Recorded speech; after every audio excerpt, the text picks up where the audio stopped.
All right. Welcome to my world with Terry John Davis, episode number one, May the 7th, 2017.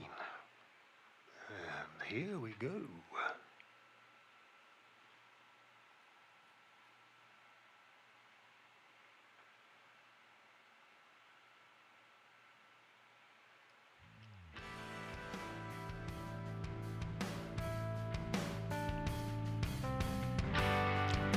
Hello, everybody. I'm Terry John Davis. Welcome to my world. I'm sorry this is so late, but PCs occur. It happens. I couldn't find that nasty echo in the audio that Donnie No Better had last week. I hope it is finally under control. What a beautiful day today. I mean, gorgeous. You're on the banks of the Rio Grande with a view of the mountains in the distance. Wow. All right. First and foremost, I want to thank you so much for watching. Really appreciate it. We need your support and appreciation. We really need it. I mean, it's the lifeblood of people who want to offer information and entertainment on YouTube. So if you enjoyed this video, please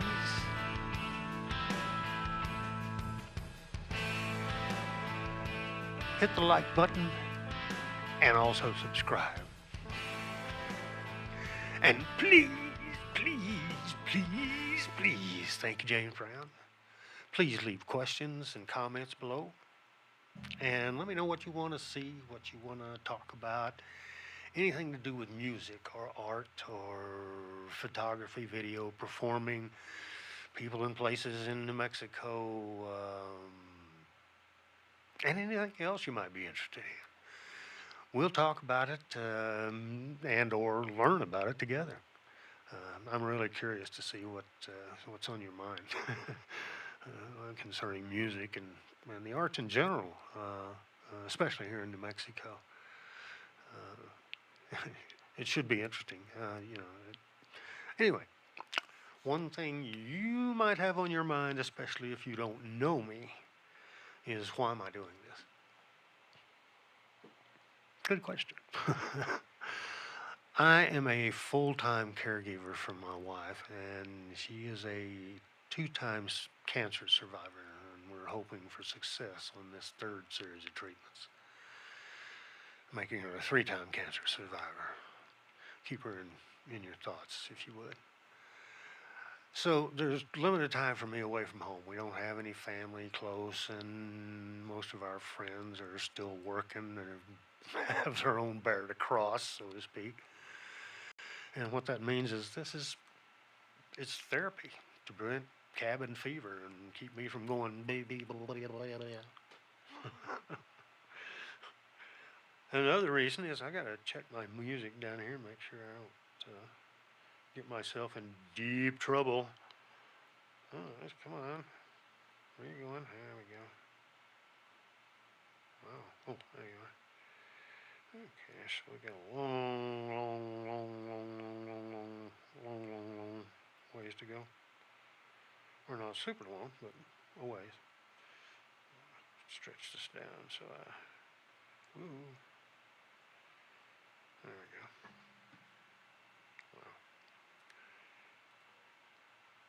Wow. Oh, shit. That was dumb. There we go. Now, the right tool. Okay. Now.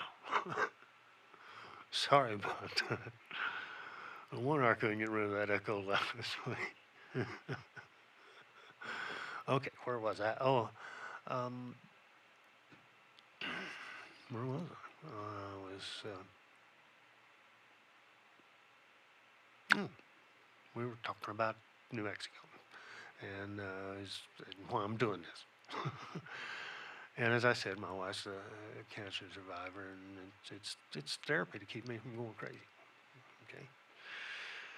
Another reason is I miss getting out and playing live music. Um, Anyone who has been a performer will tell you that it's hard to give up something that's so emotionally rewarding. I mean, it's that immediate gratification you get. So, my hope is that maybe this can be an outlet for me to play and some music that people can enjoy, watching and listening to. And I promise I won't do it. I won't do it every time. Okay. I don't have stardust in my eyes. Those days are long gone. But maybe I can torture your eyes and ears, and maybe the poor souls of whoever happens to find this in, say, 508 years from now. Do the math and remember the song. I would, they'll find some record of this floating around in the Ethernet, whatever.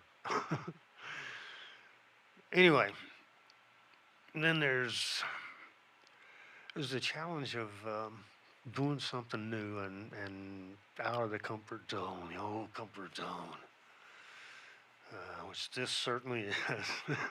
This is out of my comfort zone. Putting yourself out there at the hometown crowd is scary enough. But the web is global. So, I mean, people could be watching this anywhere. Uh, so for an old dog like me, it's damn scary. All that combined with a learning curve to figure out how this stuff works should at least keep me mentally active and alert for a while. That's one good thing, unless it triggers a total meltdown, which at my age is not a good thing.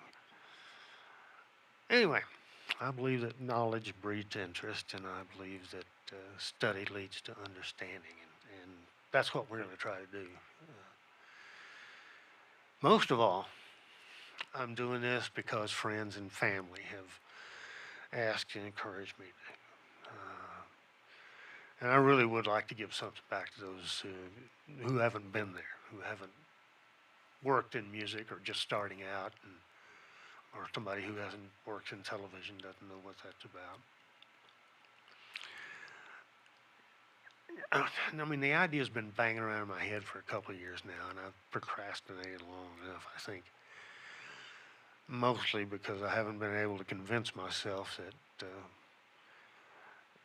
at my age I actually do have something worthwhile to share with younger people starting out in music or TV or whatever, life in general. My friends and family keep telling me, Terry, you spent 50 years playing music and 30 years plus in television and radio, and so maybe you do know a thing or two about those subjects. I mean, playing in band has been an incredible experience. Got to go lots of places and meet lots of people.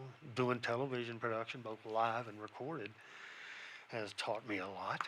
And once again, I met lots of people, and people I never would have met otherwise. Okay. And I did a little of everything in television. I mean, everything from prompter to camera operator, tape operator back when it was tape, audio, transmitter control, graphics. I did a little of everything at one time or another. And of course, a lot of time was spent soothing the delicate egos of anchors and reporters and making them look good and feel comfortable on air. And that's a big part of the job in television production is exactly that, making somebody else look good. As for my musical history, I had an interest in music from the time I was in the playpen in the front office of my dad's electric motor repair shop. And the radio was always on there, and At that time, television was only available in cities like New York and Chicago. I mean, I was 6 years old before we got our first television, so. Uh, but there were all these noises in that shop, all kinds of mechanical equipment, and motors and hammers on steel, and grinders, lathes, and files, and welding equipment, drills, and chain hoists, zipping up and down, rattling, and always the radio in the background playing music or radio dramas back then. And I'm nearsighted, and with bad astigmatism, and I didn't have glasses at that age, so everything in my life was sound. And my dad was from Louisiana; he loved music, and my mother loved anything artistic. I mean, she painted, did ceramics, and crafts of all kinds, and she signed me up for organ and piano lessons somewhere between 4 and 6. Unfortunately, I was a little too hyperactive for the discipline necessary to practice an instrument, so it didn't last too long. Later on, my cousin Gloria, who's 3 years older than I am, turned me on to rhythm and blues with a lot of pure Delta blues thrown in. When I was about 7 or 8 then. Then a little later, we both said hello to rock and roll as soon as it hit the airwaves. She was ahead of me a little bit, and so she turned me on to a lot of it. Appreciated it. Thank you, Gloria. In fact, Buddy Holly played the Harvest Festival in our little town when I was 10. It's a small town, a little south of Lubbock, Texas. And my life began to change after that. 3 years later, I got my first guitar. Yay! It was an old acoustic from Mexico. Excuse me. My mom bought it off one of our employees at the shop. And the thing had a 4x4. I mean, for a neck, not even a 2x4. This was a 4x4. The strings were at least an inch off the fretboard, and tuners that wouldn't. But it was mine. It was mine. And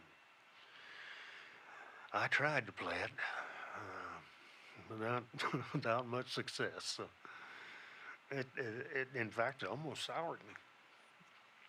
But then my mother went to work for Montgomery Wards, and for Christmas 1961, I got an airline guitar and amp. And it was a double cutaway, triple pickups, played terribly. And I didn't know how to set up a guitar at that time, and I didn't know anybody who would or could teach me. So I stumbled along and learned by mostly error. A lot of trial, but mostly error. I learned a few chords in the basic Jimmy Reed shuffle. Got me running, which would come to serve me well in the very near future after that. I mean, it was the summer of 1963. A friend of mine said he and some other guys had a band and asked me if I wanted to go over and with him do a practice session. Sure. It was a small town. I knew the guys, but I didn't know they had a band. I didn't know they played instruments. They only knew 2 songs, Honky Tonk and Harlem Nocturne. And the rhythm guitar player, he wasn't doing too well at all. And after about, I don't know, I guess for about an hour of practicing those 2 songs, they took a break. And I asked if I could play the rhythm guitar player's guitar, and he said, yeah. So I picked it up and I started playing my Jimmy Reed shuffle, which is pretty much the same as Honky Tonk. Well, the lead player jumped in, and the bass player and drummer, and we went at it. And I knew all the chords to Harlem Nocturne. I just didn't know the progression. And so they taught that to me, and two times through that, and I had it. And then after the rhythm player left, they asked me if I wanted to join the band. I said, "Oh yeah." So I went home. And I told my mom I needed a real guitar if I was going to play in a real band. Smart idea. Real band, real guitar. Come on, mom. And that winter for my birthday, mom drove me up to a music store in Lubbock, and I got a brand new Fender Stratocaster and a Fender Tremolux head with a 2x10 cabinet. And this was 1963. If you know anything about vintage gear, you know what they're worth today. And no, unfortunately, I don't still have them. Oh, I mean, back in the 60s and early 70s, we had no idea the stuff we were playing would become, stuff of legend. They were just guitars and amps. Back and forth, we'd pick them up and put them down. Anyway, I started the band. We started the band, and we played, small gigs around the area, and we had a good following. The bass guitar player, the lead player, and myself we were all in the high school a cappella choir together. So, man, our vocals were really tight, and we blended perfectly. It was incredible. So in the summer of 1966, we were tapped to do a month and a half long tour of one-night stands. And back then, one of the biggest rock and roll stations in the country was KOMA in Oklahoma City, Oklahoma. 50,000 watts, coast to coast, border to border. You're with the KOMA. Kiss, stand by for the kissing tone. All this kind of stuff. They were great stuff, great station. I mean, it was classic 1950s rock and 1960s rock. I mean, it was good. They sponsored band tours throughout the middle of the country, and if you got to go on one of those tours, it was like being on, I don't know what, one of those Warp tours, or maybe even American Idol. It was a big deal to be promoted by KOMA, and yeah, it was fun. We saw a lot of the country, but man, it was hard work. But we were young, no roadies on this tour. No bus, no crew, just us, our road manager, and 2 cars and a 6x9 trailer, I think. Before we left, we recorded 3 songs before we went on tour, and we re-recorded them along with 2 more after the tour. And well, I guess I better move my music on down the line. Not time for that yet. So we're going down here. Well, try again.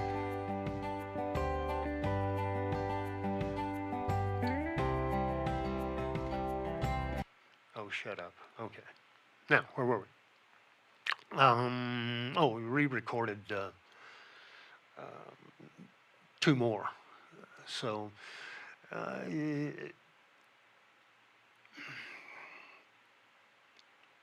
what was it we did? Let's see. Oh, it was at Tommy Allsup's studio. Now, Tommy Allsup, it was in Odessa, Texas. It wasn't a huge studio or anything, but for us it was big. But Allsup's probably best known for being Buddy Holly's guitar player at one time. And I don't know, he might have given up his seat in that airplane or something. I can't remember the legend. Anyway, he's a pretty famous guy. You can Google it. He has a website if you want to go to it, Tommy Allsup. Our road manager and the lead guitar player took the tapes out to California and shopped them around. tried to get some interest, but didn't have much luck. So um, it just didn't happen. I mean, there's good stuff. I'll play it for you. One of these on one of our episodes. I'll play those songs for you. It's interesting how good the recording is after going through generations and generations of taped, and then one of them does have cinch marks, and it's part of it's gone, but it's pretty interesting. I mean, it's a pretty good recording for the time. I mean, it was only 3 tracks, and so anyway, that was the last hurrah for the band. Other interests were a lot more secure than trying to make it rock and roll. So the other guys left music behind. As for me, well, after playing in several bands and after college, I ended up moving to Albuquerque, New Mexico with a company called National Shirt Shops. After settling in for a few months, I teamed up with a friend of mine, and a guy I'd met here, and his girlfriend, and we started a new band. And the members changed over time, but it turned into a really good band with a good following in and around Albuquerque. It was good enough to get called in, and when an opening act didn't show up for one of the big name groups, if they couldn't make it, we got a call. But it too eventually bit the dust. Bands do that. A few other bands followed after that, but they didn't do much. And I did work for a music store with a friend of mine for a while, and unfortunately that succumbed to the recession of the 70s. Then came television. Luckily, having worked in recording studios and actually having lived in one for a while, I kind of worked my way into a job as a tape operator in a TV station, KOB TV. And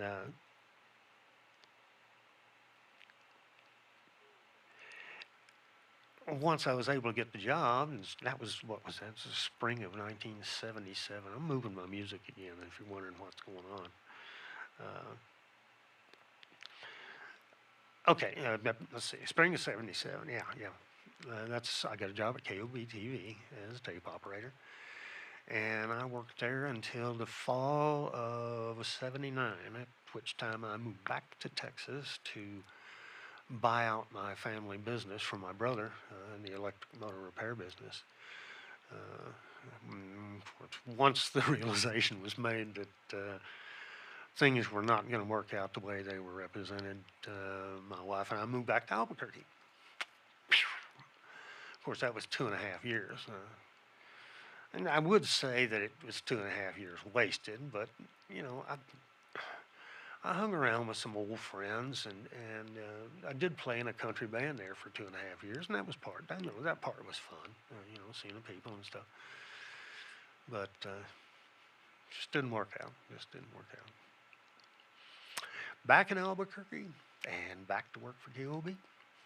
So about a year later, I'm after going back and back to work for KOB, I'm playing in another band. It's another country band, and fast forward 9 years, and that band folded. Now that band was the worst part of this particular stop in my musical career was that I had lost a lot of my hearing, and because of the loss in hearing, I pushed my voice too hard, and I injured it. Now, I probably could have gone on singing for a while, and, maybe even, at the quality of voice that I had before, had I known about the injury and had I got it treated at the time. But I just stopped singing completely. I went into depression, and of course, that's the worst thing I could have done. But, losing your voice if you're a singer, goodbye, So what happened is once I stopped singing, my voice had time to heal, and I developed scar tissue on the, the cords, which means they don't flex the way they used to. If you know any scar that you've got, you know that it's hard. It's not flexible. It's not pliable. So I lost 2/3 of my vocal range. Take heed, and we will talk about that, in one of the episodes coming up, because you lose your instrument and you're out of luck. So take care of your instruments and your ears, your hearing, and your voice. Very delicate instruments. You take them for granted too much. But anyway, the loss of my voice and hearing triggered a nasty bout of depression, as I said. And I didn't try to sing, or I didn't pick up an instrument or even listen to music for several years. I just concentrated on my job in television, and finally, what rekindled my desire for music was a young intern that worked on my floor crew. She came in one day wearing a Beatles T-shirt, and I asked, "What the heck do you know about the Beatles?" And at that point, she proceeded to give me a dissertation on 60s and 70s rock and roll. I mean, she knew what she was talking about. She she put me in my place. Is what happened. I was stunned, to say the least. And over the next few months, we talked a lot about music, and the conversations made me rethink what music meant to me, and how much I missed it.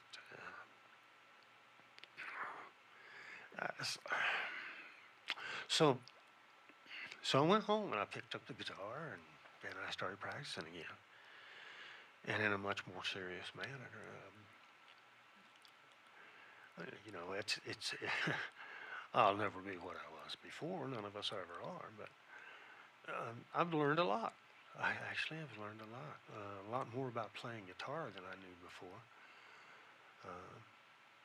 I've actually been afraid to really test my voice, and it's really out of shape. So I've got some work to do in that regard, and I'll leave it up to you as to whether I'm progressing or not later on down the line, and you'll get a chance to hear it sooner or later.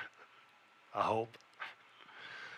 And well, I tell you what. Finally, after 30 plus years in television business, I retired, and I'd hoped to do a lot of camping and fishing and boating and traveling and whatever.